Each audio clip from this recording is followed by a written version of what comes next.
បាទសូមគោរពនឹងជម្រាបសួរប្រិយមិត្តជាទីមេត្រីស្វាគមន៍មកកាន់កម្មវិធី The Super Fighter Villain Boss សម្រាប់រៀបត្រីថ្ងៃអាទិត្យទី16ខែមីនាឆ្នាំ2025បាទសប្តាហ៍នេះការប្រកួតដូចជូតចិត្តតទៅម្ដងជំនួស Wheeler 2-1បាទរំចាំទស្សនាទាំងអស់គ្នាអរគុណចំពោះម្ចាស់កំហំនៅក្នុងកម្មវិធីដែល Seravi Games Bird តែពិសាបរិសុទ្ធ Games Bird ភាសាប្រកំ Boost Strong Power Club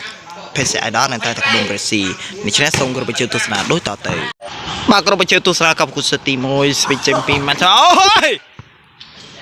អើយសំណាញ់បាត់ហើយមកស៊ីស្វីនេះបា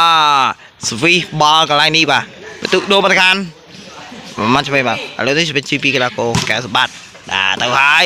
លីធ្លីមួយ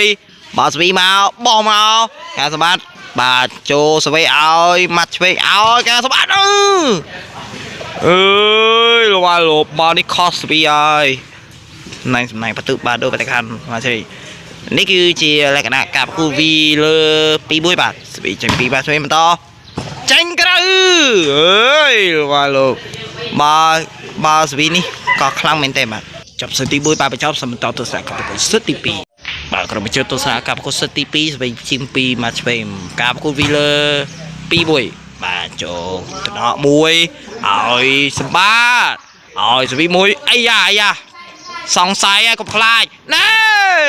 ច្រកបាំងស្វេបាទឥឡូវនេះឱកាសមានសង្ឃឹមឲ្យមើលទៅឥឡូវនេះស្វីចេញពីការសម្បត្តិទៅហើយចូលបាទទៅហើយបន្ទូកលាករនាំមកហើយល្មិញស៊ីគីឡូបាទហើយមើលនេះបន្ទូដូរបានទៅខាងសម្បត្តិជាបន្តបាទនៅសាពេលនេះនៅក្នុងកម្មវិធី The Super Fighter វិលមកបានជាបណ្ដាទីបញ្ចប់ជួបគ្នាថ្ងៃអាទិត្យសប្តាហ៍ក្រោយស្ដាប់ពីនេះសូមអរគុណសូមជម្រាបលា